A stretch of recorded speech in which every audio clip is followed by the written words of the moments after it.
Vamos ler Gênesis 11, do verso 26, e vamos entrar no capítulo 12 e ler até o verso 3. Gênesis 11, a partir do versículo 26, e vamos ler o capítulo 12 até o versículo 3. Esta noite nós vamos encerrar a nossa série longa que fizemos com mais de 20 sermões nas doutrinas da graça de Deus. O Senhor nos deu um privilégio muito grande, amados irmãos, de passarmos alguns meses estudando os 5 pontos do calvinismo.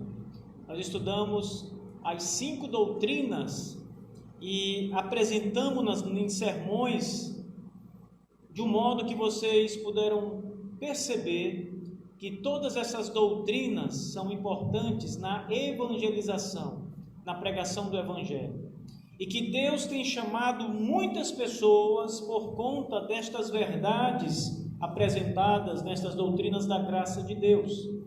E hoje nós vamos terminar esta sequência longa com o último sermão, neste último ponto, a depravação total. Geralmente é o primeiro dos pontos apresentados, mas eu escolhi nesta série colocá-lo por último, para que os irmãos saibam e conheçam muito bem acerca do homem e do que é o coração do homem. Então vamos fazer a leitura em Gênesis, a partir do verso 26. O texto diz assim: Viveu Tera 70 anos e gerou Abrão, a Naor e a Harã. São estas as gerações de Tera. Tera gerou Abrão, a Naor e a Harã. E Harã gerou a Ló. Morreu Harã na terra de seu nascimento, em Ur dos Caldeus, estando Tera seu pai ainda vivo. Abrão e Naor tomaram para si mulheres.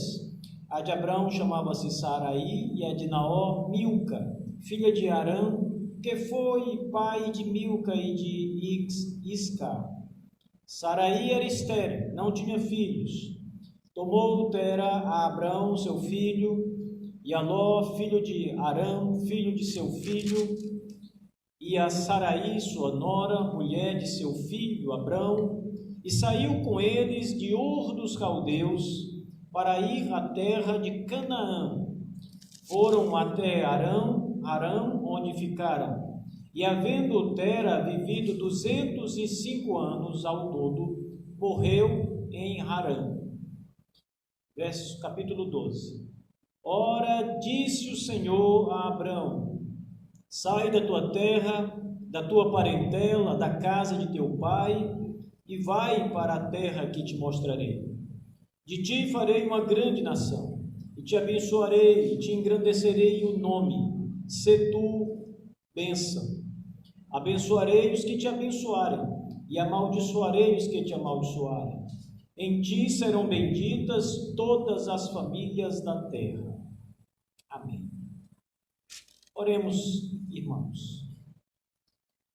Senhor Deus, amado e maravilhoso, Redentor, Senhor de nossas vidas, nosso Criador e Sustentador, a Ti rendemos graças e nos alegramos por essa noite, Senhor Deus, por estarmos aqui junto com o Teu povo, todos reunidos, Senhor, para Te glorificar e Te louvar, porque Tu és o nosso Deus, Tu és o nosso maravilhoso Redentor, aquele que tem sustentado a nossa fé, que tem nos colocado de pé diante de todas as tribulações do mundo. Senhor, nós Te louvamos e Te glorificamos, porque o Senhor é bom e a Sua misericórdia dura para sempre. Nós temos provado, Senhor, do Teu grande amor para conosco. Especialmente temos provado isso por meio da nossa salvação, porque o Senhor enviou o Seu Filho Jesus Cristo dos céus para vir ao mundo de pecadores, morrer em nosso lugar, para a nossa redenção, para o perdão dos nossos pecados, para a eternidade celestial que Tu preparaste para o Teu povo. Por isso, Senhor Deus, rendemos graças e louvores ao Senhor, tão somente ao Senhor e a nenhum outro, Pai. Tu és único, Senhor Deus, Tu és o Todo-Poderoso, Não há outro além de ti, como disse o profeta Isaías. Só o Senhor é Deus, só o Senhor é Deus e não há outro além de ti.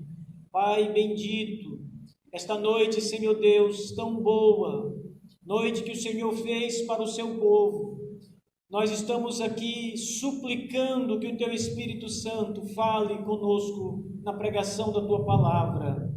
Nós já louvamos o Teu nome, Senhor, com muita alegria, com os nossos corações, Senhor Deus, glorificamos o Senhor, oramos e bendizemos o nome do Senhor. Mas agora, Deus Todo-Poderoso, queremos e precisamos ouvir a Tua voz, queremos ser alimentados com a Tua palavra, Senhor. Precisamos da direção do Teu Espírito, precisamos aprender mais de Ti e da Tua revelação. Por isso, Deus amado, fale com cada um dos que estão aqui, que o Espírito do Senhor torne a Tua palavra tão clara, tão cristalina como a água, Senhor Deus, e que venhamos ser edificados e crer no Senhor, crer na Tua revelação para a glória do Teu nome. Tire todas as escamas dos olhos esta noite, Senhor, daqueles que ainda não podem contemplar o Senhor como o Senhor é. Que o Espírito do Senhor destrave tudo que tem impedido o homem de crer e de confessar os seus pecados. Faça isso, ó Deus, conosco esta noite. Ajuda-nos, vem sobre nós, em nome de Jesus. No glorioso nome de Jesus nós te pedimos. Amém. Abraão é conhecido nas Escrituras como o pai da fé, o pai dos que creem. Por isso, neste sentido, todos nós que cremos no Senhor Jesus Cristo somos filhos de Abraão.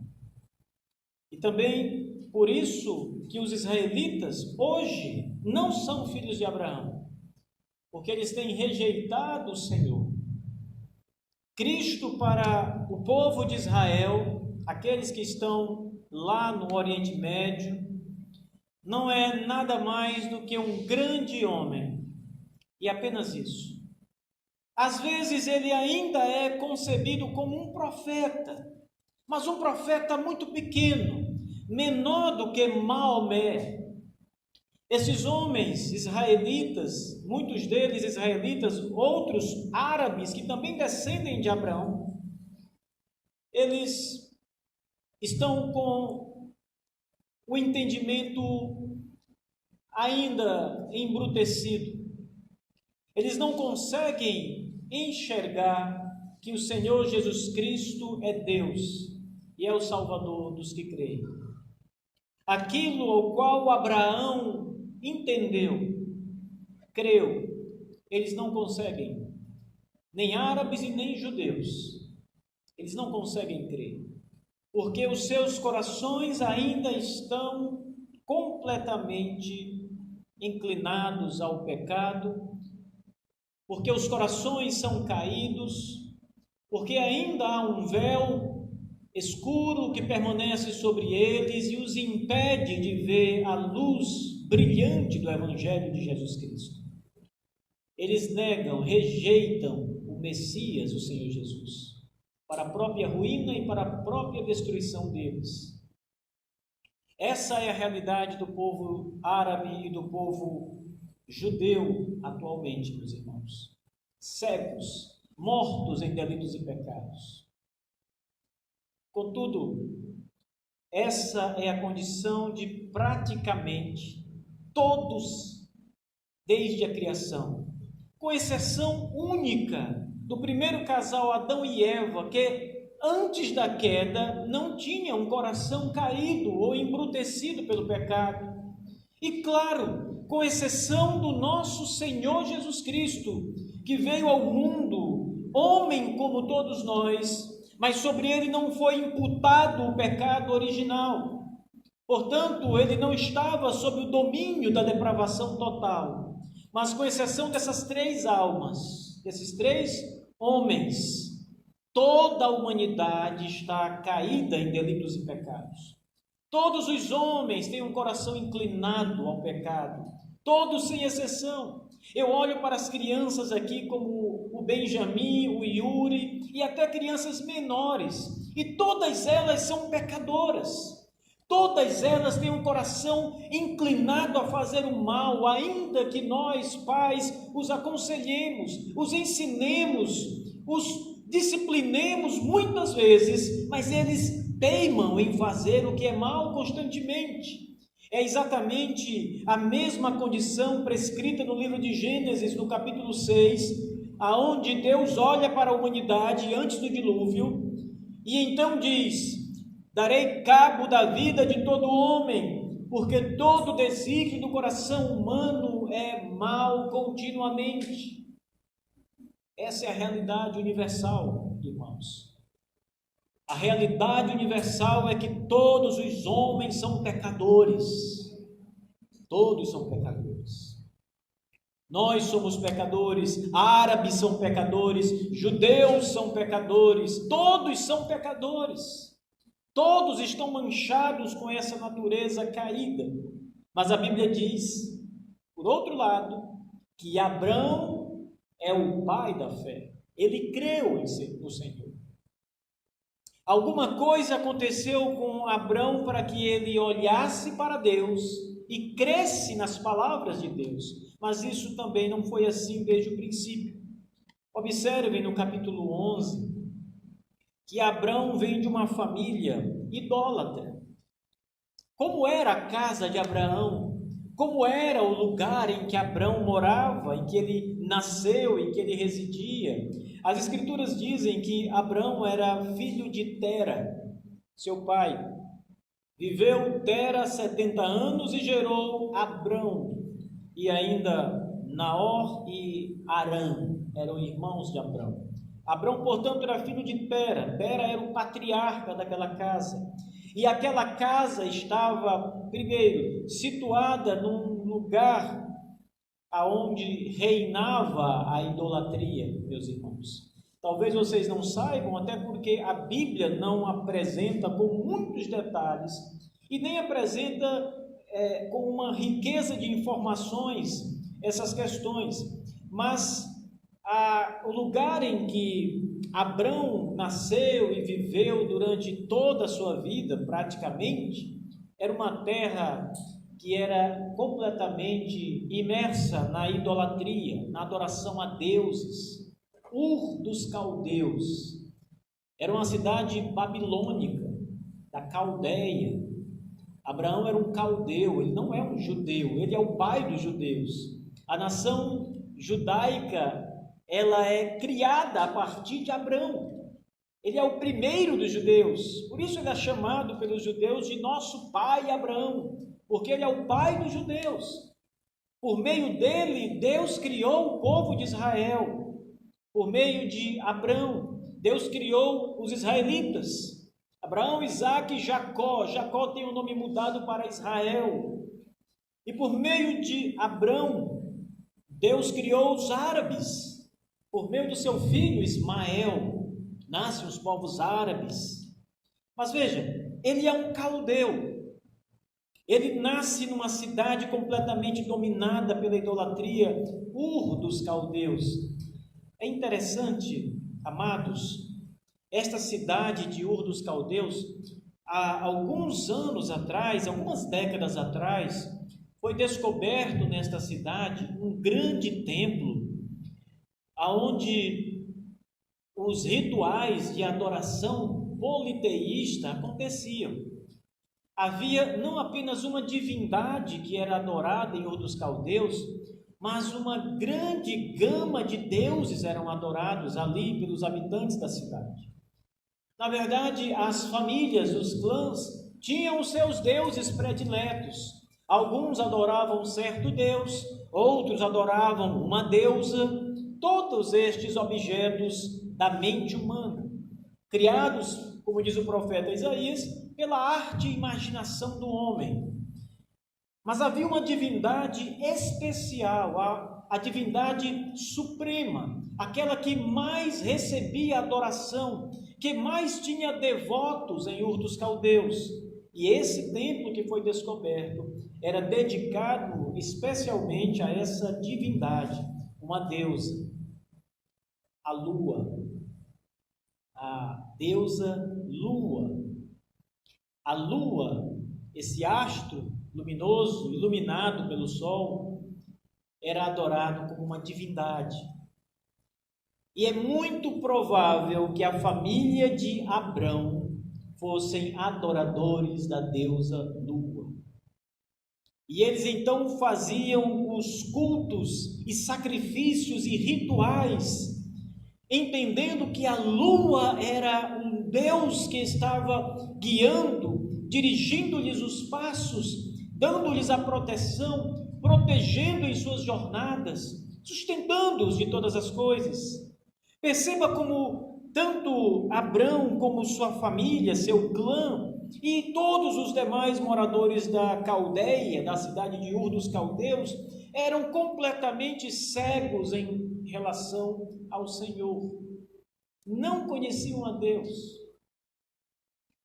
Estes homens, mulheres de Ur dos Caldeus estavam na mesma situação de todos os homens que jamais ouviram falar do Evangelho, ou de Deus, ou de Jesus Cristo. Eles nunca tinham ouvido qualquer palavra acerca do Deus único e verdadeiro, o Senhor. Não o conheciam. Nem imaginavam que havia este Deus, mais este Deus. Não conheciam nada acerca deles. Eram idólatras. E Deus chama o idólatra para ser o seu servo. Deus vai até este idólatra e opera no coração dele. Mas veja, a questão não é apenas essa. Além de estarem imersos num lugar cheio de idolatria e de serem eles mesmos idólatras, adoradores de falsos deuses, a Escritura também diz, nessa breve passagem da família de Abrão, de todo o seu clã, veja o que diz o texto: morreu Harã na terra de seu nascimento, em Ur dos Caldeus, estando Tera, seu pai, ainda vivo. Abrão e Naor, que eram irmãos, tomaram para si mulheres. A de Abrão chamava-se Saraí. Aqui não diz nessa passagem, mas Saraí era irmã de Abrão. Vocês vão ver isso mais adiante no livro de Gênesis. Quando eles estão indo para a terra que Deus lhes manda ir, eles então entram numa determinada região e um rei toma Saraí, porque ela era uma mulher muito bela, e esse rei, Abimeleque, toma esta mulher para si. Ele pergunta: quem é esta mulher? E Abraão diz: ela é minha irmã. Parece que Abraão está mentindo ao dizer isso para se livrar, porque se ele dissesse, ela é minha esposa, talvez o rei o matasse para ficar com a mulher. Mas Abraão diz: não, ela é só minha irmã. E Abraão também não está mentindo quando diz isso. Ele não mente para o rei. Ele omite a informação de que ela é também a sua esposa, mas ela de fato era irmã de Abraão. Irmã de Abraão. Isso só nos mostra que, conforme as leis que serão mais tarde dadas a Moisés, essas leis foram dadas a Moisés naquele momento, mas elas sempre foram a verdade, mesmo antes da revelação. E a lei de Deus proíbe veementemente o casamento consanguíneo entre irmãos. Abraão casa-se com uma irmã. Será que não havia outras mulheres em Ur dos Caldeus? Ou havia um código familiar ao qual os membros do clã obrigatoriamente tinham que casar com alguém do mesmo sangue? Seja o que for, pelo motivo que for, é um ato contrário à lei de Deus. Abraão casa-se então com uma irmã. Agora veja que isso não é um fato isolado na família de Abrão, porque além de Abrão casar com a própria irmã, Saraí, o texto também diz que um dos seus irmãos morreu. Arã morreu na terra do seu nascimento, em Ur dos Caldeus. E então Abrão e Naor tomaram para si mulheres. A de Abraão chamava-se Saraí, a de Naor, Milca, e ela era filha de seu irmão, portanto, sua sobrinha. Ela chamava-se Milca, filha de Arã, que foi pai de Milca e de Iscar. Então, o irmão de Abrão casa-se com uma de suas sobrinhas, filha do seu irmão, do seu falecido irmão. E essa era a vida daquela comunidade: idolatria, pecados de natureza sexual, todas estas coisas condenadas abertamente na palavra de Deus. Obviamente, todas estas coisas contrárias às Escrituras Sagradas, o que mostra nada mais do que um coração caído, um coração pecaminoso. Os antropólogos que estudam as tribos indígenas mais isoladas do globo terrestre observaram um fato interessante. Eles dizem que os índios canibais não comem as pessoas, os índios da sua tribo. Só comem os índios das tribos inimigas. Canibais significam que eles comem pessoas, mas não comem as pessoas da sua família. Comem outras pessoas, de outras tribos, de outras etnias indígenas, mas não comem o próprio povo. Porque há uma ética, um código moral neles, dado pelo Criador dos céus e da terra. Isso não vem de uma dedução entre os índios de que não era bom comer as pessoas, os parentes, as pessoas de sua própria tribo, e que o bom seria comer outros índios, mas não aqueles de suas tribos. Isso vem de uma lei moral, ao qual o teólogo Calvino chamou de a semen religiones, a semente da religião plantada no coração humano. Abrão e sua família também tinham essa semente da religião. Eles também tinham esse princípio moral e sabiam muito bem o que era certo e errado num certo nível. Sabiam que matar uma pessoa era assassinato e era errado, moralmente errado. Ninguém precisa nos ensinar isso. Todos nós sabemos disso. Mas o que comandava estes homens era a depravação dos seus corações. O que os levava a escolher suas irmãs e sobrinhas para manterem contato sexual e constituir família não era outra coisa senão a imoralidade provinda do coração pecaminoso. O que levava esses homens a olhar para a lua e dizer: eis o nosso Deus, eis a deusa que nos libertou, que nos sustenta, que nos alimenta, que nos protege, eis aquela que está nos céus e domina a noite.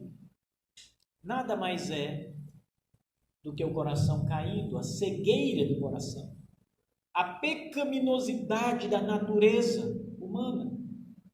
O que leva hoje milhões de pessoas a curvarem os seus joelhos para Alá no Oriente Médio, o que leva milhões e milhares de pessoas a cometerem atos de terrorismo, a explodirem os próprios corpos, nada mais é do que uma fé cega, provinda e originalmente da natureza humana, que nasce de um coração caído. O que leva as pessoas a se curvarem no catolicismo romano às estátuas cegas, mudas, que não falam, como diz o Salmo 115, nada mais é do que a cegueira do coração.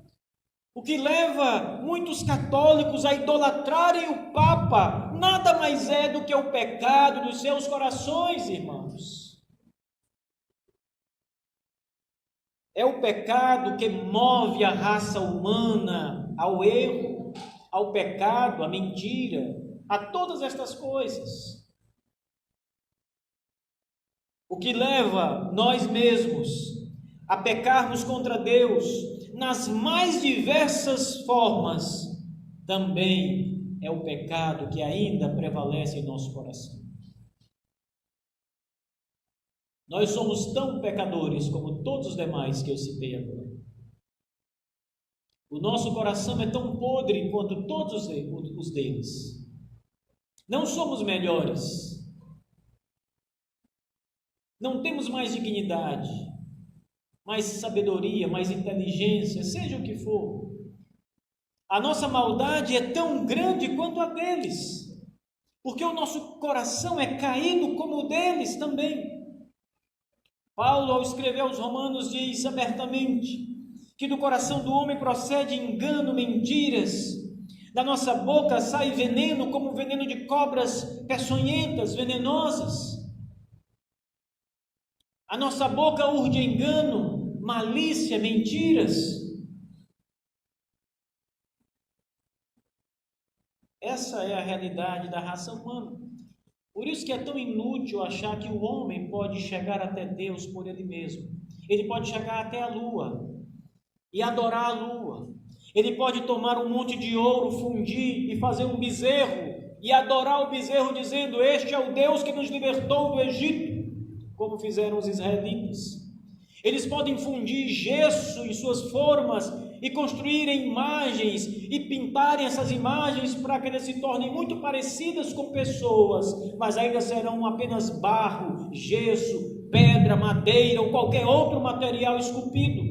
Não são deuses, mas o que os leva a crer nisso é a dureza do coração, é a cegueira espiritual, é a malícia do diabo que engana os homens, é o coração caído e pecaminoso. O que conduzia a família de Ló, a família de Abrão, a família de Tera, o patriarca, a família de Naó, de Arão, nada mais era do que um coração em trevas. Irmãos, saibam uma coisa: nenhum de nós poderia ter ido até Deus por nós mesmos.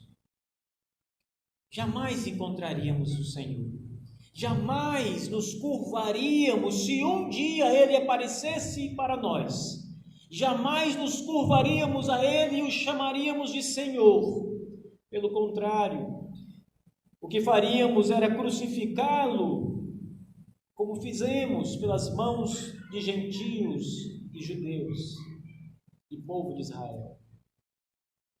Jamais no nosso coração desejaria por um momento sequer as coisas celestiais.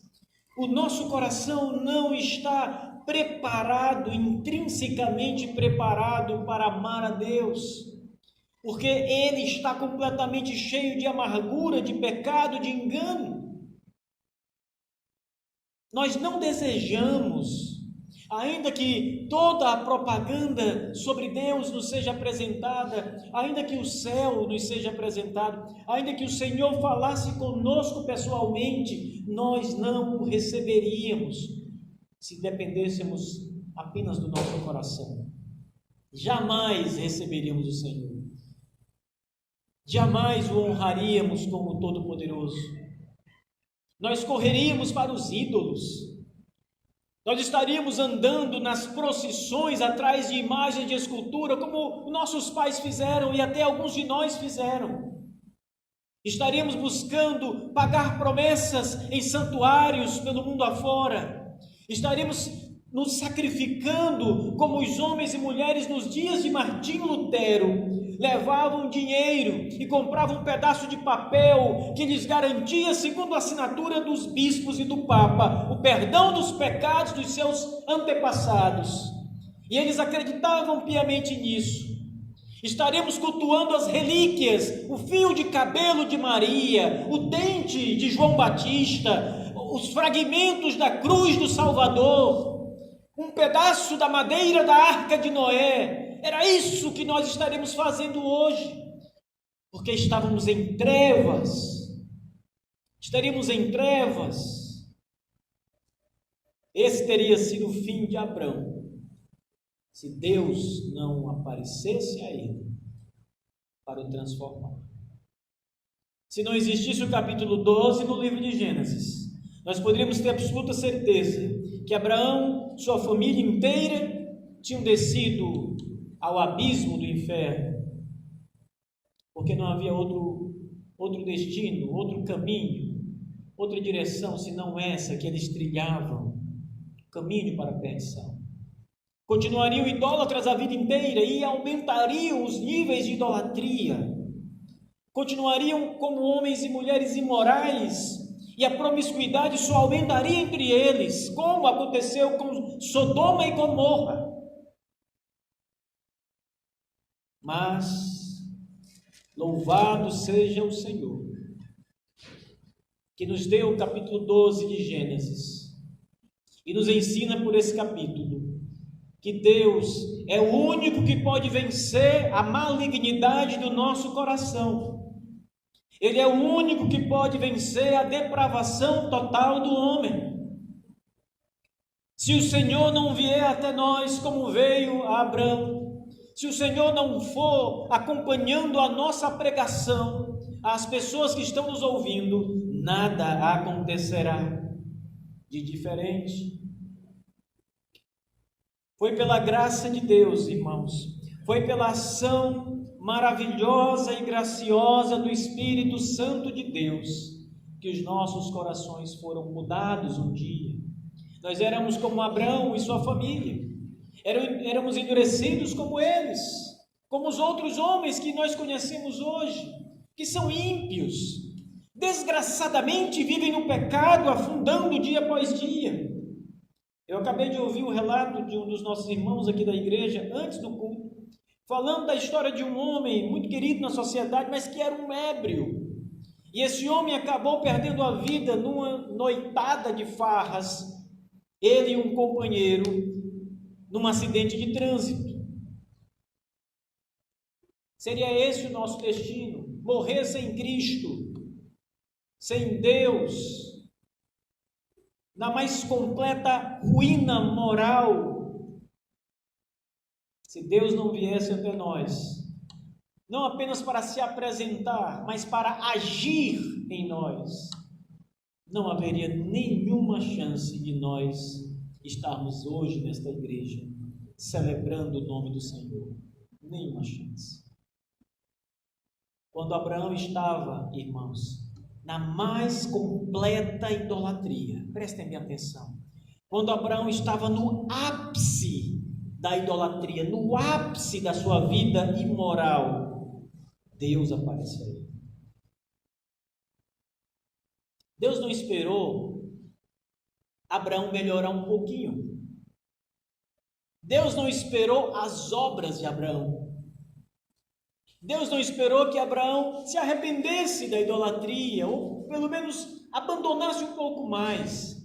Foi no ápice do pecado de Abraão, no ápice dos infernos, do mergulho maldito no pecado, que Deus, em Gênesis 12, aparece a Abraão. Disse o Senhor a Abraão, no momento em que Abraão está na sua terra, ele escuta Deus falar com ele.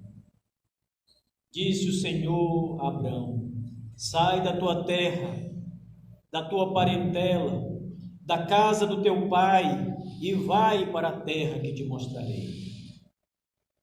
De ti farei uma grande nação, te abençoarei, te engrandecerei o nome, sê tu uma bênção, abençoarei os que te abençoarem, e amaldiçoarei os que te amaldiçoarem. Em ti, Abraão, serão benditas todas as famílias da terra. Foram essas as palavras do Senhor a Abraão.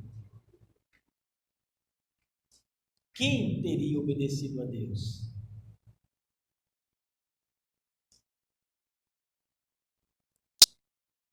Quem de nós teria dado ouvidos à palavra do Senhor? Uma voz estranha, simplesmente uma voz no meu ouvido, que me manda abandonar minha família, deixar os meus pais,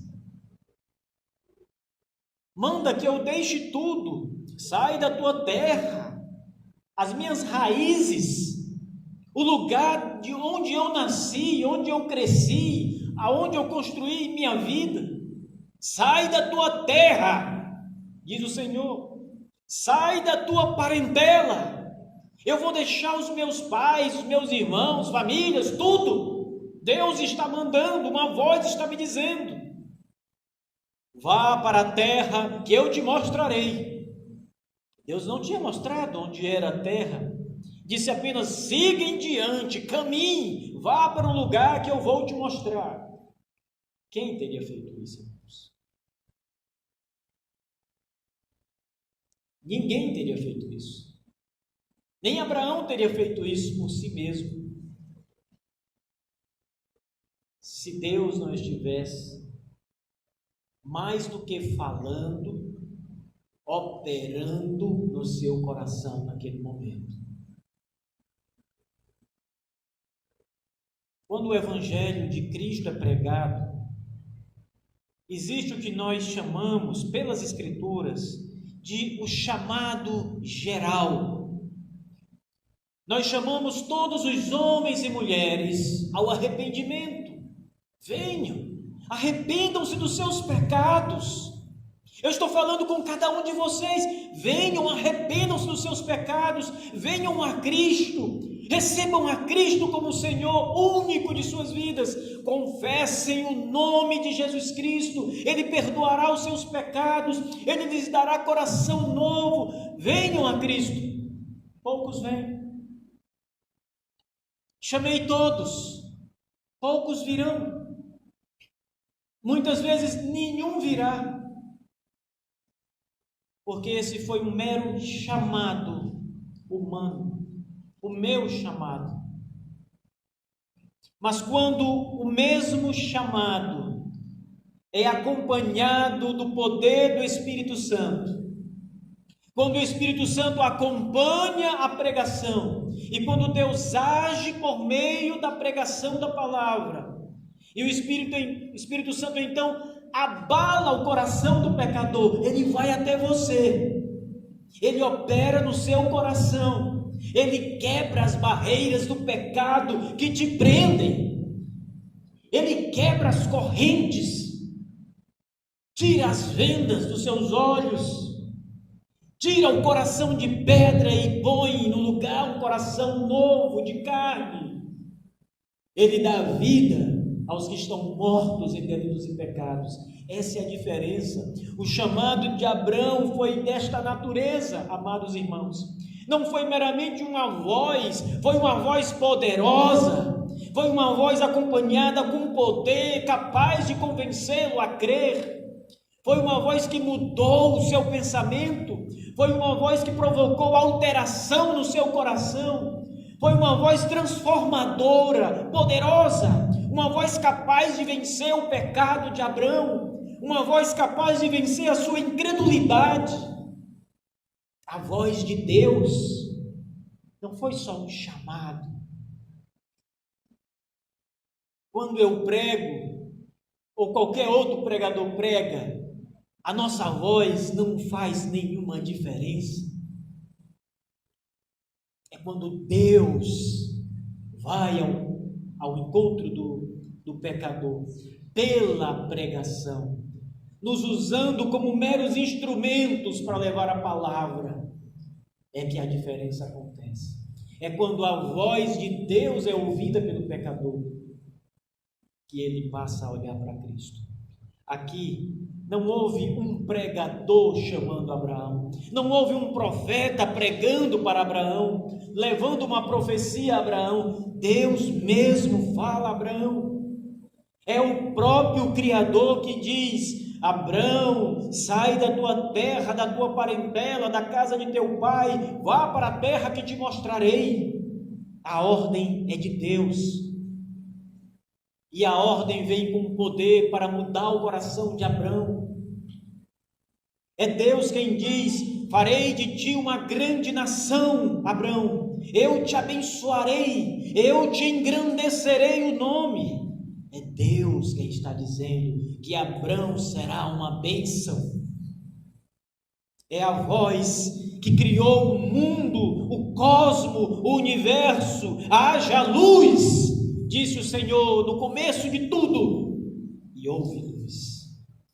Foi esta voz poderosa, a mesma voz que diz: Lázaro, vem para fora. E Lázaro, morto, ficou vivo e caminhou em direção ao Senhor, saindo do seu sepulcro. Esta é a voz de Deus. Esta foi a voz que Abraão ouviu. Foi a voz que operou mudança no seu coração. Foi a voz firme, forte, poderosa para vencer sua natureza pecaminosa, para vencer a sua depravação total. É a voz de Deus, irmãos. A voz de Deus. Sem ela, não estaríamos aqui.